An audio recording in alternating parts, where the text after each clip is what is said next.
करीब 29 साल पहले की बात है। असल में एक किसान अपने खेत में मेहनत कर रहा था। जब वह अपना काम निपटाकर घर लौटने ही वाला था, तभी अचानक आसमान में बहुत जोरदार धमाका हुआ। उसने जैसे ही ऊपर देखा तो उसे आग की लपटों में लिपटी कुछ चीजें आकाश से नीचे गिरती दिखाई दीं। उसी वक्त उसके पास में एक आदमी की जली हुई लाश आकर गिरी। उसने जैसे ही वह लाश देखी, वह घबरा गया और सोचने लगा कि आखिर यह क्या हो गया। वह डर के मारे जोर जोर से चिल्लाने लगा। उसकी चीख की आवाज जब गांव तक पहुंची तो गांव के लोग भी चौंक उठे। पहले से ही गांव के कई लोगों ने आसमान की ओर जलती हुई चीजें गिरती देख ली थीं। गांव के लोग दौड़कर मौके पर पहुंचे। जैसे ही लोगों की नजर वहां के नजारे पर पड़ी, सबके होश उड़ गए। चारों तरफ हवाई जहाज का टूटा फूटा मलबा बिखरा पड़ा था। करीब 3 किलोमीटर के इलाके में लाशें, पासपोर्ट, यात्रियों का सामान और जहाज के हिस्से फैले हुए थे। मंजर बहुत ही डरावना और दिल दहला देने वाला था। इसके बाद जिले के बड़े अफसर जैसे एसएसपी, डीएम, राज्य के मुख्यमंत्री और देश के प्रधानमंत्री तक मौके पर पहुंच गए। पूरी घटना की गंभीरता से जांच शुरू की गई। तब जाकर यह पता चला कि 2 हवाई जहाज आपस में टकरा गए थे। इस टक्कर में कुल 349 लोगों की जान मौके पर ही चली गई। इनमें से 51 लोगों की पहचान कर पाना बहुत ही कठिन हो गया था, क्योंकि उनके शरीर आग में बुरी तरह से झुलस चुके थे। यह समझना मुश्किल हो गया था कि वे हिंदू थे, मुसलमान थे या किसी और धर्म के थे। इसके अलावा 231 शव ऐसे थे जिनकी पहचान किसी भी तरह से नहीं की जा सकी थी। जब पहचान नहीं हो पाई तो फिर कई धार्मिक संगठनों के लोग वहां पहुंचे। उन्होंने दावा किया कि वे अपने अपने धर्म के अनुसार अंतिम संस्कार करना चाहते हैं। प्रशासन के सामने अब यह एक बहुत बड़ी परेशानी बन गई थी कि किस शव को किस धर्म के अनुसार अंतिम संस्कार के लिए सौंपा जाए। तब निर्णय लिया गया कि जो लोग हवाई जहाज में जिस देश या धर्म से थे, उनकी जनसंख्या के हिसाब से शवों को अलग किया जाए। हिंदू शवों को एक जगह रखा गया ताकि उनका हिंदू रीति से अंतिम संस्कार किया जा सके। मुसलमानों के शवों को दूसरी जगह दफनाने के लिए रखा गया और ईसाई शवों को तीसरी जगह ईसाई परंपरा के अनुसार दफन किया गया। इसके बाद यह दर्दनाक हादसा पूरी दुनिया में चर्चा का विषय बन गया। लेकिन अब 29 साल बाद एक बार फिर यह हादसा चर्चा में इसलिए आया क्योंकि गुजरात के अहमदाबाद शहर में एक प्लेन क्रैश हो गया था। उस विमान में बैठा केवल एक यात्री ही जिंदा बच पाया था। उस प्लेन के टकराने से एक इमारत में मौजूद कई डॉक्टरों की भी मौत हो गई थी।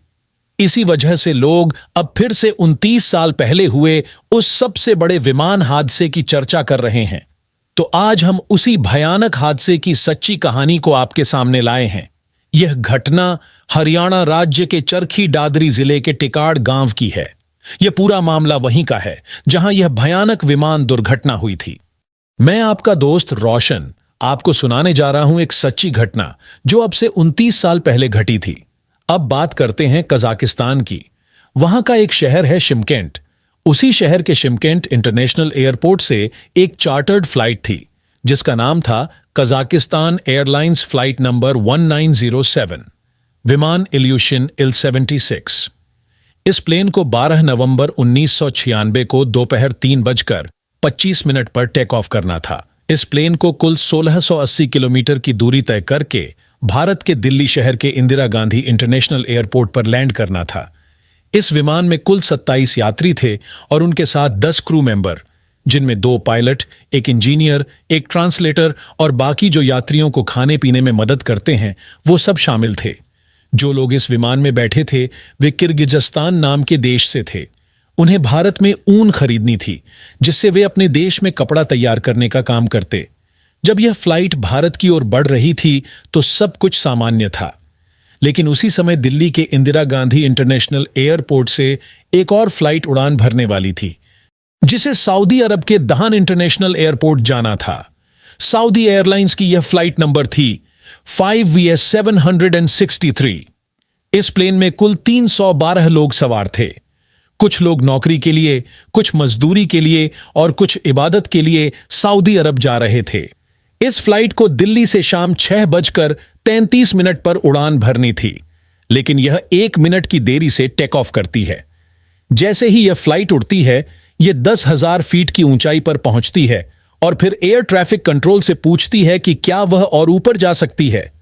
तब उसे अनुमति दी जाती है कि वह 14,000 फीट तक जा सकती है। दूसरी ओर कजाकिस्तान की फ्लाइट को मैसेज मिलता है कि वह 15,000 फीट की ऊंचाई पर बनी रहे और उससे नीचे किसी भी हाल में न आए। अब दोनों फ्लाइट को अलग अलग ऊंचाई पर चलना था, एक को 14,000 फीट पर और दूसरी को 15,000 फीट पर, यानी दोनों के बीच करीब 1,000 फीट का फासला होना जरूरी था।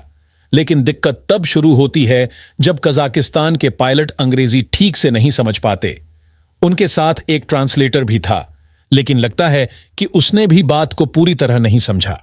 पायलट भारत के अलग अलग क्षेत्रों से संपर्क करने में लगे थे। जब यह दोनों विमान एक दूसरे के बहुत करीब आ गए तो संभलने का मौका नहीं मिला। कजाकिस्तान की फ्लाइट सऊदी फ्लाइट के पंख से जाकर टकरा जाती है। यह सीधी नहीं बल्कि साइड से टक्कर होती है। टक्कर लगते ही जोरदार धमाका होता है। एक फ्लाइट में 312 लोग और दूसरी में 37 लोग सवार थे। जैसे ही धमाका होता है, दोनों प्लेन आसमान में ही आग पकड़ लेते हैं। किसी को कुछ समझने का वक्त नहीं मिलता। आसमान में चीख पुकार मच जाती है। सब लोग अपनी जान बचाने की कोशिश करते हैं, लेकिन पायलट की सारी कोशिशें नाकाम हो जाती हैं। प्लेन जलते हुए छोटे छोटे टुकड़ों में बिखरते हुए नीचे गिरने लगते हैं। जो भी टुकड़ा जमीन की ओर गिर रहा था, वह जलती हुई आग में घिरा हुआ नीचे आ रहा था। इंसान हो या उनका सामान, हर एक चीज जलती हुई हालत में धरती की ओर गिर रही थी। तभी एक किसान की नजर ऊपर गई। किसान ने जोर जोर से चिल्लाना शुरू कर दिया। अब आसपास के गांवों में रहने वाले लोग भी अपनी आंखों से आसमान से गिरती जलती चीजों को देख रहे थे। जंगल के पास कुछ चीजें आग में लिपटी हुई गिर रही थीं। बड़ी संख्या में गांव वाले दौड़कर वहां पहुंच गए। आसपास के पुलिस थाने तक यह खबर तुरंत पहुंच गई। फिर वहां से यह सूचना जिले के डीएम, एसपी और डिजास्टर बचाव टीम तक भी पहुंचा दी गई। जब अधिकारी और गांव के लोग नजदीक पहुंचे तो देखा कि वहां हवाई जहाज का टुकड़ा टुकड़ा फैला हुआ था। लगभग 3 किलोमीटर के इलाके में मलबा बिखरा हुआ था और बहुत सारी लाशें पड़ी हुई थीं। करीब 349 लोगों की जान जा चुकी थी। इन दोनों जहाजों में जो यात्री बैठे थे वे कुछ समझ ही नहीं पाए कि आखिर क्या करें और किसे बचाएं। कोई भी जीवित नहीं बचा था। लगातार 3 दिन तक उस पूरे इलाके में तलाशी अभियान चलता रहा। लोग खोजते रहे कि कुछ बचा है या नहीं। जो शव मिले उनमें से कई बुरी तरह से टुकड़ों में बंट चुके थे। किसी का हाथ गायब था, किसी का सिर नहीं था, किसी का शरीर पूरी तरह बिगड़ चुका था। करीब 51 शव ऐसे थे जिनकी पहचान कर पाना लगभग नामुमकिन था। जब जानकारी इकट्ठी की गई तो पता चला कि एक फ्लाइट में कुल 231 भारतीय यात्री थे। सऊदी अरब से 18, नेपाल से 9, पाकिस्तान से 3, अमेरिका से 2 और ब्रिटेन से एक यात्री मौजूद थे।